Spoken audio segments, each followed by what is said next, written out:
Hello everyone, welcome back to the channel. आप लोगों का स्वागत है और आज हम स्टार्ट करेंगे एक बहुत ही इंपॉर्टेंट क्वेश्चन है, क्वेश्चन नंबर 4। तो जितनी भी एडजस्टमेंट अभी तक हमने पढ़ी है वो सारी एडजस्टमेंट यहाँ पे आपकी रिकॉल हो जाएंगी और कुछ अच्छे अच्छे पॉइंट्स इस क्वेश्चन में तो ध्यान से देखना। तो पहले हम अकाउंट बनाते हैं, हमें 3 अकाउंट बनाने होते हैं और जिन बच्चों के पास ये वाली बुक नहीं है आपको डिस्क्रिप्शन में क्वेश्चन मिल जाएगा, तो क्वेश्चन आप देख लेना वहाँ से। क्वेश्चन नंबर है आपका 4। पहला अकाउंट हम बनाएंगे ट्रेडिंग अकाउंट।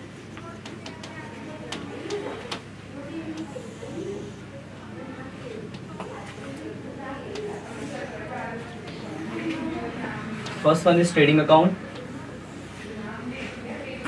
सेकंड जो बनेगा आपका वो प्रॉफिट एंड लॉस अकाउंट बनेगा।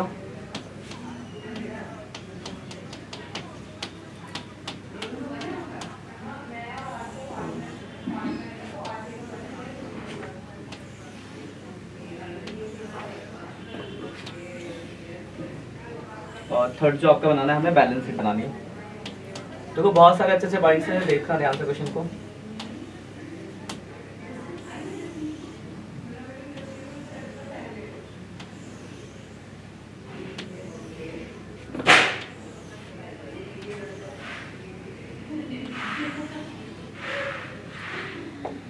देखो जो हम क्वेश्चन स्टार्ट करते हैं आपको पता होगा पर्टिकुलर अमाउंट पर लिख देंगे। इस वाले में पर्टिकुलर अमाउंट लिख देते हैं।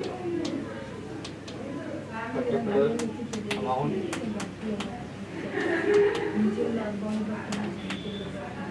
सेकंड अकाउंट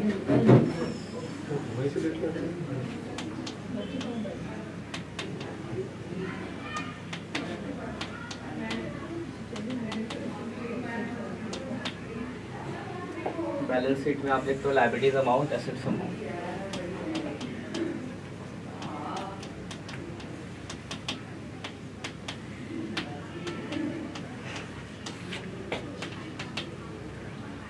तो देखो क्वेश्चन जो हम स्टार्ट करते हैं, हम क्वेश्चन जो करते हैं एडजस्टमेंट से स्टार्ट करते हैं ना। तो अगर आप इस क्वेश्चन में देखो सबसे पहला एडजस्टमेंट दे रखा है आपका, क्या लिखा हुआ है? Closing stock. तो क्लोजिंग स्टॉक आप लोग जानते हो कहाँ आता है, बताओ? ट्रेडिंग और बैलेंस शीट। ट्रेडिंग और बैलेंस शीट। तो एक तो ये आपके ट्रेडिंग बैलेंस शीट में आएगा क्लोजिंग स्टॉक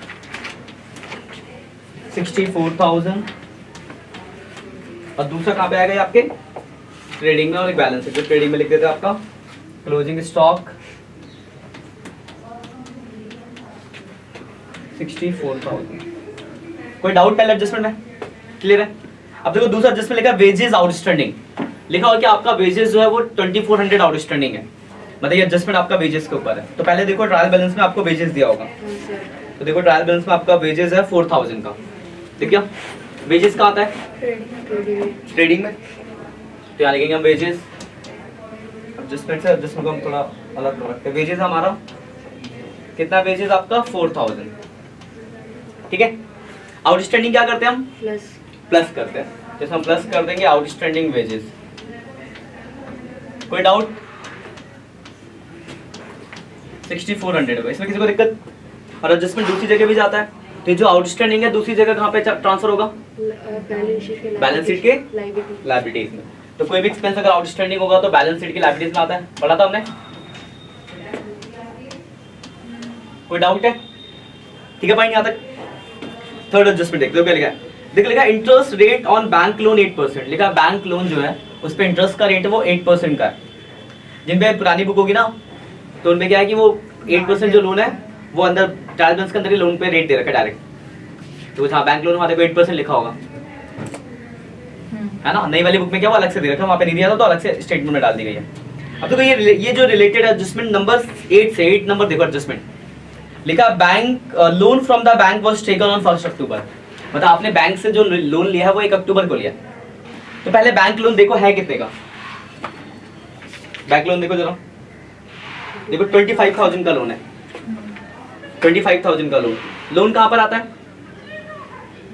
मतलब तीनों में कहाँ भेजेंगे लोन को?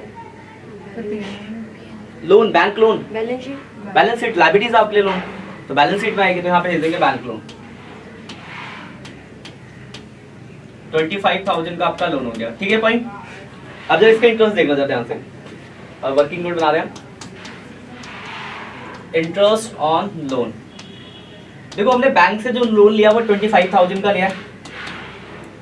ठीक है, इंटरेस्ट का रेट कितना आपका? 8%।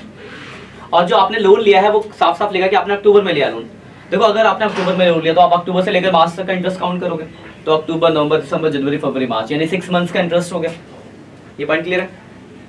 तो 6 मंथ्स का इंटरेस्ट, तो ये 1000 रुपीज का इंटरेस्ट आ गया। कोई दिक्कत? यानी हमें बैंक लोन पे 1000 इंटरेस्ट देना, इसमें कोई डाउट है? पॉइंट में लोन है तो इंटरेस्ट देना ही होगा। तो याद रखना कभी भी ये हिडन एडजस्टमेंट है, कभी भी कोई लोन अगर दे रखा है उस पे रेट है इंटरेस्ट का, तो आपको इंटरेस्ट देना पड़ेगा। अगर टाइम नहीं बताया होता तो आप पूरे साल का इंटरेस्ट देते। जैसे अगर वहां पे एक यहाँ तो लिखा है ना कि 1 अक्टूबर को आपने लोन लिया, मान लो दिया ही नहीं होता कोई टाइम कि कब लिया है, तो उस केस में आप पूरे साल का इंटरेस्ट काउंट करो, कैलकुलेट करो। कुछ आगे क्वेश्चन ऐसे भी आएंगे, पर यहाँ पे आपको बता रखा था कि लोन जो आपने लिया कब लिया है, अक्टूबर, इसलिए हमने 6 मंथ्स का निकाला। यहाँ तो कोई दिक्कत? एक नया पॉइंट है आपके लिए, हिडन एडजस्टमेंट कहते हैं इसको। तो कभी भी कोई लोन अगर है उस पे रेट है तो आपको इंटरेस्ट देना ही देना है। तो अब इंटरेस्ट तो निकल गया 1000, क्योंकि हमें इंटरेस्ट जो देना है वो 1000 देना है। अब देखो ट्रायल बैलेंस में देखो, क्या हमने कुछ भी इंटरेस्ट पे करा है? अगर पे करा होगा तो ट्रायल बैलेंस में दिया होगा। ट्रायल बैलेंस में कहीं दिख रहा है आपको इंटरेस्ट? देखो ध्यान से, कहीं पे इंटरेस्ट ऑन बैंक लोन दिख रहा है? नहीं है। नहीं है का मतलब क्या हुआ कि आपने कुछ भी इंटरेस्ट अभी तक बैंक लोन पे नहीं करा, तो आउटस्टैंडिंग है सारा का सारा। तो एक तो इंटरेस्ट आपके लिए खर्चा है, तो पीएनएल के डेबिट में आ जाएगा, आउटस्टैंडिंग है इंटरेस्ट ऑन लोन 1000 का, और दूसरा ये आपके आ जाएगा बैलेंस शीट में आउटस्टैंडिंग इंटरेस्ट। ठीक है? मान लो क्वेश्चन में हो सकता था ट्रायल बैलेंस में दिया होता, सपोज करो 1000 से कम ही होता, फिर सपोज को ट्रायल बैलेंस में दिया होता 600, तो फिर आउटस्टैंडिंग कितना होता? सिर्फ 400। तो हम वहां पे क्या करते हैं, फिर उस केस में क्या करते हैं, यहाँ पे पहले लिखते हैं 600 प्लस 400 आउटस्टैंडिंग, टोटल 1000, और जो 400 आउटस्टैंडिंग है वो यहाँ पर आता बैलेंस शीट। इस क्वेश्चन में कुछ भी पे नहीं करा तो सारा का सारा आउटस्टैंडिंग है, तो पूरा लायबिलिटीज में आ गया। ठीक है भाई? अगला देखो क्या लिखा है। अगला देखो डेब्टर के ऊपर आ गया, जिसमें जो हमने लास्ट क्लास में सीखा था, बैड डेब्ट से 600 का, प्रोविजन फॉर डाउटफुल डेब्ट है 5% का। तो आपको याद होगा दोनों ही एडजस्टमेंट डेब्टर के ऊपर है। तो डेब्टर देखो है कितने का? देखो डेब्टर है आपका 20,600 डेब्टर। डेब्टर आपका बैलेंस शीट में आता है, यहाँ पे डेब्टर लिख दिया हमने, डेब्टर आपका 20,600। तो हम पहले फर्दर बैड डेब्ट घटाएंगे, कितना बोला 600, तो घटाने के बाद कितना बच गया 20,000। इस पे घटाएंगे प्रोविजन,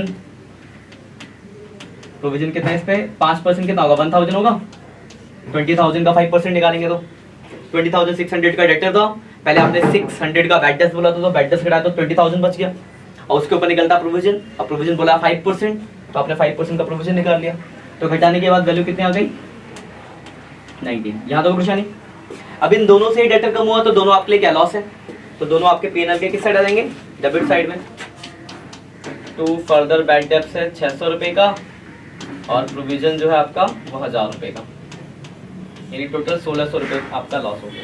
यहाँ तो कोई परेशानी? ठीक है? यहाँ तक अगली एडजस्टमेंट देखो लिखिए, देखो लिखा rent is paid for 11 month. लिखा कि रेंट जो हमने पे किया वो 11 महीने का पे किया है। देखो रेंट पे कितना किया है, रेंट देखो देखो होगा इसमें दिया होगा, देखो रेंट है 22,000, मिल गया? मिल गया रेंट 22,000। अब एक बार बताओ, क्या साल में 11 महीने होते हैं? साल में कितने महीने होते हैं 12। लेकिन क्वेश्चन मिलेगा कि आपने सिर्फ कितने महीने का पे किया है 11, यानी एक महीने का जो मतलब 1 मंथ का होगा वो आउटस्टैंडिंग होगा। अब आता है कि 1 मंथ का हम निकालेंगे कैसे, तो आप बताओ अगर 22,000 रुपये मतलब 22,000 11 मंथ्स का है तो 1 मंथ का कितना होगा 22,000 है, कितने महीने का 22,000, तो अगर मैं 11 से डिवाइड करूँ तो 1 मंथ का निकल जाएगा, 1 मंथ का 2,000 होगा। इसमें कोई डाउट है?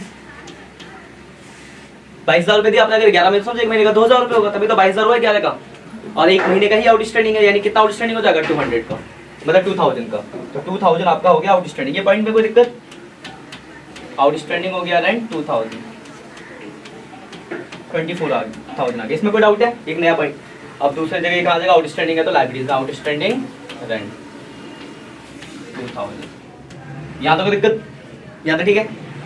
अगले पे आते हैं, देखो अगला पॉइंट क्या लिखा है, देखो लिखा है insurance premium is paid per annum 31 मई। देखो पहले हम इंश्योरेंस की बात करते हैं, इंश्योरेंस दिया कितना है, इंश्योरेंस जरा बता दो, जरा देख के मुझे कितना है इंश्योरेंस, कितना है इंश्योरेंस बताओ, ट्रायल बैलेंस में दिया होगा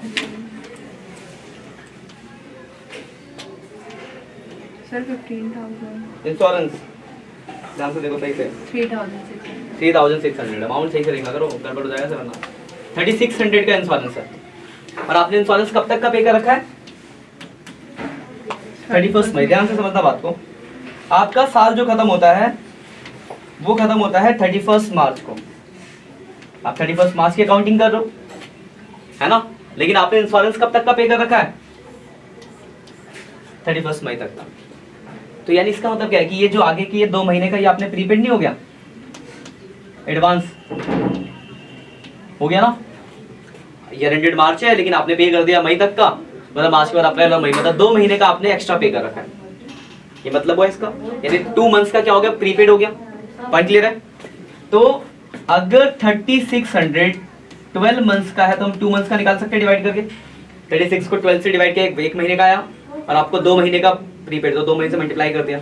यानी इसका मतलब ये हो गया कि प्रीपेड जो कितना अमाउंट है? 600।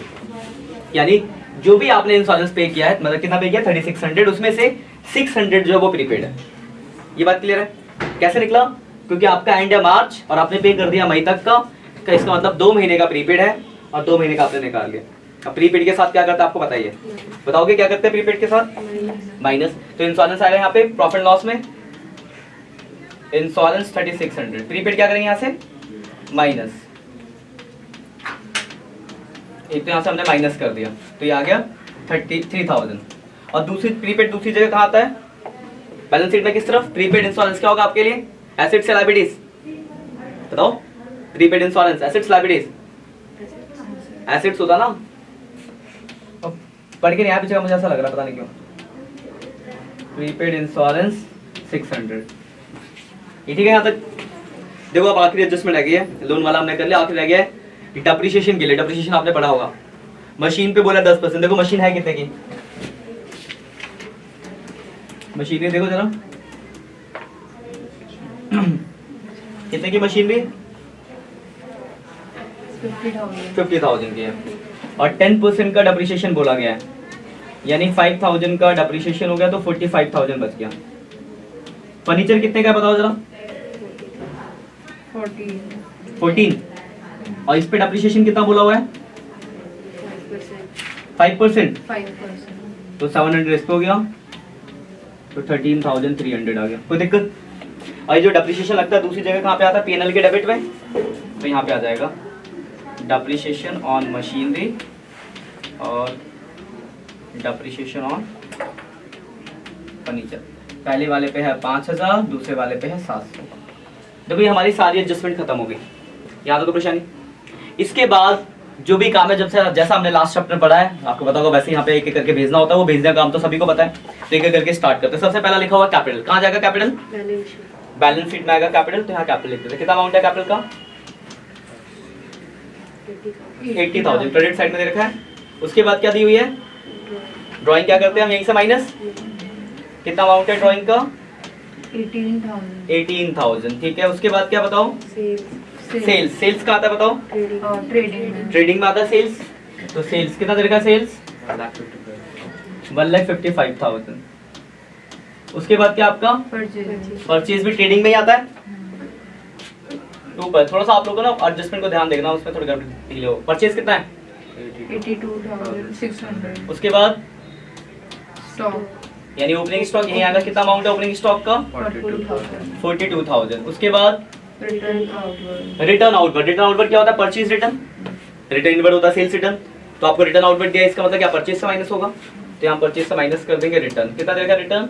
1,600 रुपए का, मतलब 1,600 का रिटर्न हो गया, तो 81,000 आ गया। यहाँ तक दिक्कत? ये सब देखो पुराना काम हो रहा है। उसके बाद बताओ कैरेज इनवर्ड कहाँ आएगा? डायरेक्ट एक्सपेंस होता है कैरेज इनवर्ड। कितना कैरेज इनवर्ड? 1200। उसके बाद वेजेस हो चुका है। पावर भी डायरेक्ट एक्सपेंस है। कितना है पावर? 6,000 या 4,000? 6,000। 6,000। उसके बाद बताओ मशीनरी। देखो मशीन बैलेंस शीट में आते हो, हम ऑलरेडी कर चुके हैं, बैलेंस शीट में देखो मशीन लिख चुके हैं। उसके बाद फर्नीचर भी हो गया, फिर रेंट हो गया था शायद, है ना? रेंट भी हो गया, ये देखो हो गया। उसके बाद सैलरीज नहीं हुई, सैलरी नहीं आएगा। खर्चा है कितना अमाउंट है सैलरी का? 15,000। उसके बाद इंश्योरेंस, इंश्योरेंस हो चुका है, ये रहा। उसके बाद 8% बैंक लोन, बैंक लोन भी हम लिख चुके थे बैलेंस शीट में, बैंक लोन हो गया। उसके बाद डेटर्स हो गया, डेटर्स हो गया। आगे क्रेडिटर्स, क्रेडिटर्स, क्रेडिटर्स नहीं हुआ था तो क्रेडिटर्स लायबिलिटीज में आएगा, क्या लिख देते हैं क्रेडिटर। कितना अमाउंट है क्रेडिटर का? 18,900, 18,900। उसके बाद cash in hand, cash in hand assets होता है, कितना अमाउंट है कैश का? 1,500 1500। उसके बाद सर बस खत्म, सारी चीजें हो गई। टोटल तो आप देखो सारी चीजें हो गई। अब इसके बाद हमें करना होता है टोटलिंग। आप जानते हो कि करके टोटलिंग वो भी पुराना ही काम है। मतलब आप अगर ध्यान से देखो क्वेश्चन तो एडजस्टमेंट्स ही नए हैं, और इसको अभी जितने भी हमने एडजस्टमेंट जोड़े थे सारे एडजस्टमेंट्स क्वेश्चन के अंदर ऑलरेडी आ गई, और एक लोन वाली नहीं आई थी। तो एक अच्छा क्वेश्चन है, देख लेना, कहीं कोई डाउट हो तो पूछ लेना ध्यान से। अब देखो अब टोटलिंग करें, टोटलिंग का काम तो वही है। देखो यहाँ से टोटल करते वाली साइड ज्यादा दिख रही है हमें, ये वाली साइड ज्यादा। 155,000 प्लस 64,000। यार अपना एग्जाम में क्वेश्चन यहाँ से जरूर आएगा, और यही वो चैप्टर है जिसकी बैलेंस शीट मैच नहीं होती बच्चों से, क्योंकि एक भी मिस्टेक करोगे तो गड़बड़ हो जाएगा। तो देखो ये आ गया आपका 82,400। ये क्या निकला आपका? ग्रॉस प्रॉफिट आता है यहाँ से, ग्रॉस प्रॉफिट आ गया। ये ग्रॉस प्रॉफिट हम इसमें ट्रांसफर करते हैं इस तरफ, क्या लिख देंगे इस ग्रॉस प्रॉफिट को? 82,400। अब हम इसकी टोटलिंग करेंगे, इसकी टोटलिंग करेंगे। यहाँ से नेट प्रॉफिट 82,400 ही है, इधर का हायर है। 82,400, 82,400 में से माइनस करेंगे, minus 1,000, minus 1,600, minus 24,000, minus 3,000, minus 5,000, minus 700, minus 15,000। 32,100 आया यहाँ से, ये आपका निकल गया नेट प्रॉफिट। तो अभी तो आप क्वेश्चन करोगे तो आपके पास हर एक चीज़ का आंसर दिया होगा, तो आप मैच कर सकते हो। एग्जाम में क्या होगा तो आपकी बैलेंस शीट अगर मैच हो गई तो इसका मतलब ऑलमोस्ट सही होगा। अभी तो आपको इसका भी आंसर होगा, उसका भी आंसर मैच करोगे जब करोगे आप खुद से क्वेश्चन। ये नेट प्रॉफिट क्या करता है, हम यहाँ प्लस करते हैं, 32,100 हमने यहाँ प्लस कर दिया, तो 32,100 प्लस 80,000 माइनस 18,000। ये देखो ये दोनों साइड है ना मैच करेगा आपका, तो एग्जाम का सेटिस्फेक्शन आपको यहाँ से मिलेगा। अगर ये दोनों साइड मैच कर गया इसका मतलब आपने क्वेश्चन ठीक कर रखा, वरना कहीं ना कहीं कुछ ना कुछ गलती है। फिर गलती होगी तो फिर दिक्कत है। लेकिन एग्जाम में अगर कभी क्वेश्चन आए और मैच ना करे तो ढूंढने मत लगना, क्योंकि मिलेगा नहीं आपको। फिर बाकी पूरा पेपर करना, उसके बाद अगर टाइम बचता है तो ढूंढने की कोशिश करना। स्टार्टिंग में ढूंढने लगोगे तो पेपर छूट जाएगा। तो जैसे जिस तरीके से मैंने कराया वैसे अगर आप करोगे तो कुछ भूलोगे नहीं। एक साथ तीनों अकाउंट बनाओ, एक एक करके चीजों को भेजो, उससे क्या हो कुछ भी आपको छूटेगा नहीं। सिंगल अकाउंट बनाओगे तो उसमें छूटने के चांस होते, तो एक भी चीज अगर मिस कर जाओगे तो क्वेश्चन खत्म हो जाएगा। तो यही था आपका क्वेश्चन हो गया। देखो ऑनलाइन वाले बच्चों आप लोग इसका स्क्रीनशॉट ले सकते हो। क्वेश्चन आपको क्वेश्चन नहीं है तो आपको मैं डिस्क्रिप्शन में लिंक दे दूंगा, वहां से क्वेश्चन आप डाउनलोड कर लेना। टीएस अग्रवाल की अगर बुक फॉलो करते हो तो क्वेश्चन नंबर 4 है बुक का। ये पहला ट्रेडिंग अकाउंट है, पहला आपका। किसी एडजस्टमेंट में अगर आपको कोई दिक्कत है तो आप मुझे कमेंट कर सकते हो, मैं आपको बता दूंगा दोबारा से, या अगले वीडियो में हम कवर अप कर लेंगे। पीएनएल है और third one is balance sheet है, उसके बाद ये कुछ वर्किंग नोट्स है। आप लोगों को कोई डाउट किसी पॉइंट में? अभी किसी बताओ कौन सा पॉइंट? फिर हमने वर्किंग नोट का करा था। वर्किंग नोट में कौन सा वाला? देखो बहुत से एडजस्टमेंट है, कौन सा एडजस्टमेंट? ये वाला इंटरेस्ट वाला। हाँ तो इंटरेस्ट में देखो क्या था, तो देखो याद रखना हिडन एडजस्टमेंट होती है इंटरेस्ट की। कभी भी आपको कोई लोन दिया होगा उस पर रेट है तो आपको इंटरेस्ट निकालना पड़ेगा। टाइम नहीं दिया तो पूरे साल का, अगर टाइम दिया तो उसके अकॉर्डिंग। तो इस क्वेश्चन में बोला था कि हमने लोन जो लिया, देखो क्वेश्चन में जरा, तो लोन हमने लिया 1 अक्टूबर को, ठीक है ना। तो 1 अक्टूबर का मतलब है कि 6 महीने का इंटरेस्ट होगा। 25,000 लोन का अमाउंट था, ठीक है। लोन को तो आप सीधा बैलेंस शीट में दिखा दोगे, तो 25,000 का 8% 6 मंथ्स का निकाला आपने, इंटरेस्ट बन गया 1,000 का। और ट्रायल बैलेंस में कहीं भी आपको कोई इंटरेस्ट नहीं दे रखा, इसका मतलब आपने पे नहीं करा, यानी पे करना बाकी है।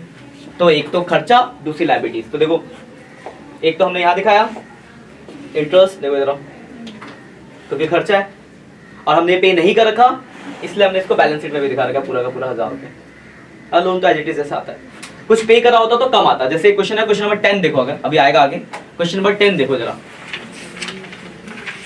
10 या 9 होगा शायद, मैं बताता हूँ आपको। उसमें बैंक लोन दिया हुआ है आपको, इंटरेस्ट ऑन बैंक लोन। हाँ उसमें लोन भी होगा, हाँ 10 ही है वो। देखो उसमें बैंक लोन देखो दे रखा है 8% या 9% दे रखा है, लिख रखा है। क्वेश्चन नंबर 9 है, क्वेश्चन नंबर 9 में देखो लिखा ना 9, देखो जरा वहां लिखा 12% बैंक लोन, क्वेश्चन नंबर 9। तुम्हें देख सकते बुक फॉरवर्ड करना पीछे देना बुक। क्वेश्चन नंबर 9 है, देखो उसमें दे रखा है 12% बैंक लोन, दिख रहा है